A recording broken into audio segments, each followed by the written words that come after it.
The post-mortem of Queen Victoria. Upon Queen Victoria's passing, the United Kingdom was enveloped in deep mourning, with businesses draping their windows in black and closing their shutters as a sign of respect. While the nation grieved, the royal household found itself in a whirlwind of activity, hastily preparing for the Queen's funeral and the formal announcement of the King. The last time a British monarch had died was in 1837, and there was no one left with first-hand experience of what procedures to follow.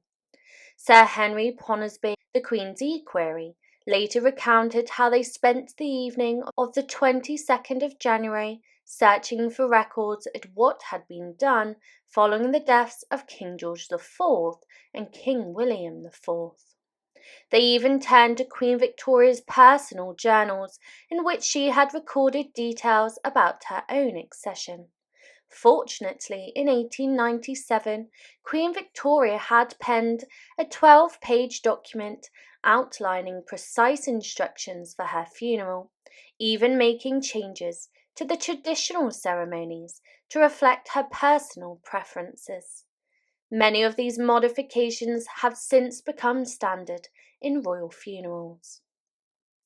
After the royal family bid their final farewells, Queen Victoria's body was carefully washed and placed back on the double bed that she had once shared with Prince Albert. For the next few days she lay in state.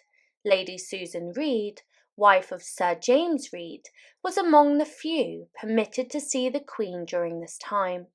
She wrote, "I was allowed to see her lying in her bed. It was so beautiful. Her face like a lovely marble statue, no sign of illness or age, and she still looked like the Queen. Her wedding veil over her face and a few loose flowers on her bed, all so simple and grand. I shall never forget it."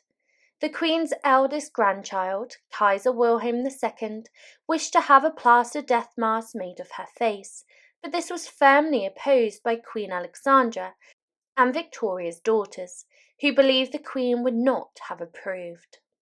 Instead, an artist was commissioned to paint a watercolour of the Queen lying in state, and on the 24th of January, the new King ordered a Holy Communion of celebration to be held in the Queen's bedroom. Just before 4 p.m, members of the royal family crowded into the small room for the service. The Bishop of Winchester, who presided, described the scene. In the centre lay the little Queen with fresh flowers arranged on the bed, the small imperial state crown beside her, her face beginning to lose a little of the fine look it had the previous day, but most calm and peaceful. That same day discussions commenced regarding the Queen's burial, and Reginald Brett, Viscount Esher, proposed a sea procession, suggesting it would be grand to bring the Queen all the way to London by sea. However, Victoria had left specific instructions that were to be followed. No black, no hearse, only a gun carriage, a military funeral. This request was particularly fitting for the daughter of a soldier and the head of the military herself. Victoria's wish for a gun carriage funeral became one of the most poignant traditions, echoed in the funeral of Queen Elizabeth II in 2022. Additionally, Victoria had requested that black, the traditional colour of mourning, be minimised. John, Duke of Argyll, husband of Princess Louise, noted that Victoria had always had a dislike for the black trappings commonly used and desired that black should be avoided as far as possible in the hangings used at her funeral, preferring purple and white instead, and even black horses should be dispensed with. Although black cannot be completely avoided, especially in public attire, the London Gazette issued a statement asking that everyone put themselves into the deepest mourning, starting on the 28th of January. Initially, there was confusion over what exactly should be worn, but the Lord Chamberlain's office eventually clarified that women should wear black dresses trimmed with crape and black shoes and gloves. black fans, feathers, and ornaments, while men were to wear black court dress with black swords and buckles. This mourning attire was to be worn until the 24th of July, after which women could begin adding coloured decorations to their outfits. Full mourning would not officially end until January the 24th of the following year. At Osborne House, preparations for Queen Victoria's final resting place were meticulously underway. Her body was measured for a custom-made coffin of cedar and oak. That evening, Sir James Reed, along with Mrs. Tuck and a nurse, dressed the Queen in a satin dressing gown adorned with her garter ribbon and star, along with a few cherished keepsakes. They then carefully cut her hair and arranged flowers around her body. The next morning they began placing the Queen's coffin in accordance with the precise instructions she had secretly left for Dr. Reed. Since she had not been embalmed, the lead-lined coffin was first filled with coal, which was then covered by a layer of sentimental items Victoria had personally selected. Among these were one of Prince Albert's dressing gowns, a cloak made by Princess Alice for Albert, a plaster cast of Albert's hand, and several family photographs. These mementos were hidden beneath a quilted cushion that fit the coffin shape perfectly, giving the impression that nothing had been placed inside, as Reed later recounted. Once the coffin was prepared, it was positioned beside Queen Victoria, and Reed, along with the Queen's dressers and several family members, unaware of the coffin's contents, gently lifted her into it. At this moment, Queen Alexandra placed a small bouquet of flowers and Scottish thistles on the Queen's body as a final tribute to her mother-in-law. The family then exited the room, allowing Reed and the dressers to adjust Victoria's dressing gown and wedding veil, the latter symbolising that her long period of mourning was finally at an end. The sides of the coffin were filled with lace and bags of coal. Before summoning the family back, Reed carried out the Queen's last personal requests. Her wrists, neck, and hands were adorned with an array of jewellery, and rings were placed on each of her fingers, including her wedding ring from 1840 and another that had belonged to the mother of her Highland servant, John Brown. Victoria had also requested to hold a photograph of Brown and a lock of his hair, wrapped in tissue paper and concealed under Queen Alexandra's flowers to keep it from being discovered by the family. When everything was in place, Reed called the princesses to bid their final farewells. Among those who came were the Princess of Wales, Queen Alexandra, who chose to retain her title until after the funeral, the Duchess of Coburg with her daughter Beatrice, the Duchess of Albany and her daughter, the Duchess of York, Princess Christian and Thora, Princess Beatrice, Princess Louise and Princess Ina. After the key members of the royal family had paid their respects, Queen Victoria's loyal servant, Abdul Karim, was also allowed to enter the room. Once he had departed, Victoria's two sons, the Kaiser and the Duke of Coburg, came in to witness the sealing of the coffin. Respecting Victoria's wish for privacy, there was no public lying in state, and instead her coffin was carried downstairs to the dining room, which had been transformed into a temporary chapel. Crimson velvet draped the walls, and the room was lit solely by 8 candles. The Queen's coffin was covered with her coronation robes, and her small diamond crown and garter were placed on a cushion above her head. 4 large grenadiers stood vigil day and night, and here Victoria's coffin remained until the 1st of February, when she would embark on her final journey to the mainland. On the afternoon of the 1st of February 1901, at precisely 1:30 p.m, Queen Victoria's coffin, draped in white satin, was solemnly carried out of the dining room at Osborne House.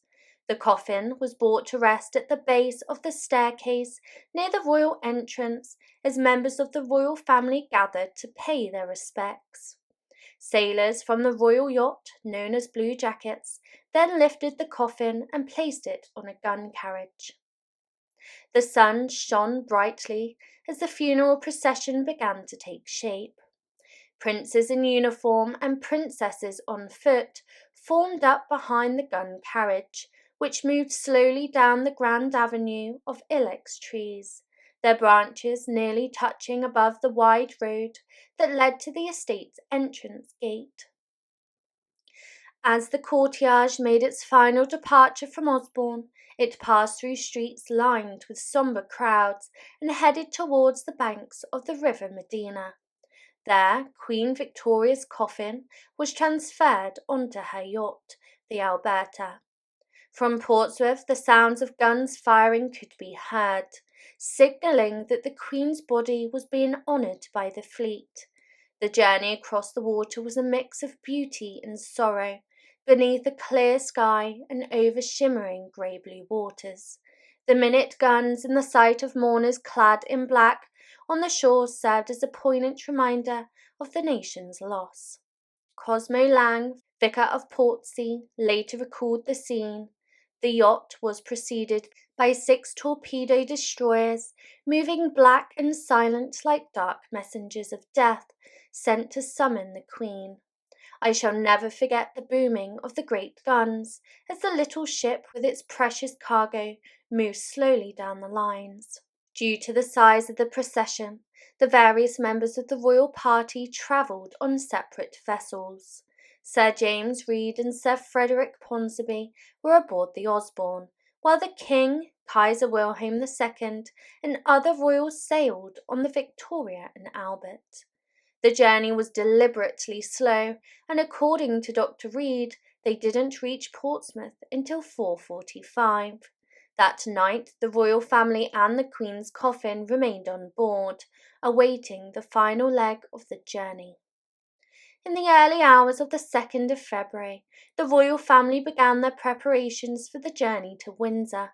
A brief service led by Lang was held before officers of the Navy and Army formed a guard of honour as the Queen's coffin was transferred from the Alberta to a train under a long canopy. By 11 a.m, the train carrying the Queen's body at Victoria Station in London. The train carrying the Queen's body arrived at Victoria Station in London. Coldstream guardsmen carried the coffin from the train and placed it onto a gun carriage. At 11:30, the slow and deliberate march to Paddington Station commenced. Mary Monkswell described the scene. The Queen's coffin stood high on the gun carriage, drawn by 8 cream-coloured ponies. It was covered by a magnificent white satin pall, edged with gold and embroidered with the crown and arms of England. The flag lay over part of it, and on it rested the crown, the sceptre, and the orb. Behind it, the royal standard was carried, draped in crepe. As the procession made its way through the streets of London, they were adorned with evergreen garlands and purple cloth hanging from balconies, symbols of the people's grief and respect for their late Queen. Thousands from all walks of life had travelled to the capital for this final farewell. To accommodate the crowds and to capitalise on the occasion, many shops and buildings along the routes cleared their windows and balconies, constructing temporary wooden seating for rent by spectators. Hotels overlooking the procession route took advantage of the demand, with some charging extortionate prices for their rooms. The Times reported that some people had paid up to £500 for a prime view. Observers noted the silence that pervaded the large crowds. Only the sounds of the band playing and funeral march and the trampling of horses broke the quiet. Besides the Queen's coffin, the main focus was on the King and the Kaiser as they led the procession. Queen Victoria's coffin will later lie in state in the Albert Memorial Chapel, a final moment of reflection before her interment. Nearly 2 hours later, the procession arrived at the station where Queen Victoria's coffin, accompanied by royal entourage, was transferred onto the final train bound for Windsor.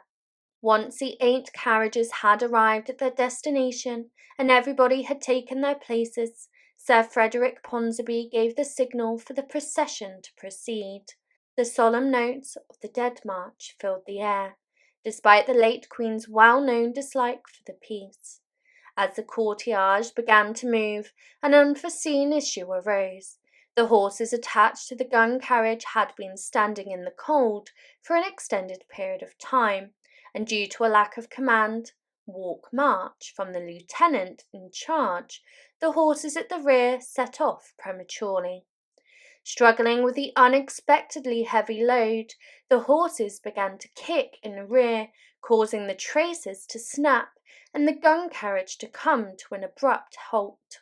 The front of the procession, unaware of this mishap, continued on its way, already rounding the corner before being stopped. In the midst of the confusion, Prince Louis of Battenberg suggested an alternative solution: to remove the horses and have the men of the Naval Guard of Honour pull the gun carriage instead.